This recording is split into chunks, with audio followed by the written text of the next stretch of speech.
That said, there are a whole slew of reasons why it's much easier to get a great photo on a flagship.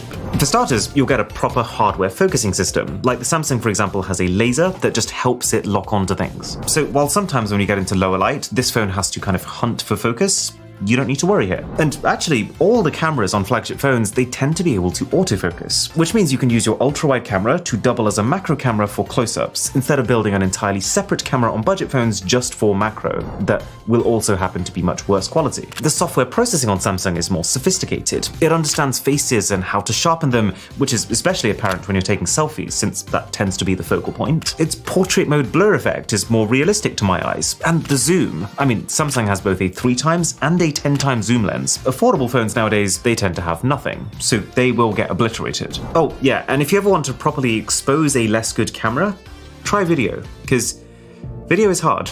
Stabilization matters much more with it, and it's also one of the first things that's skimped on to save costs. Video requires more hardware power to apply effects like noise reduction in real time, and it'll also be incredibly obvious with video when the focus dips, even if it's for a second.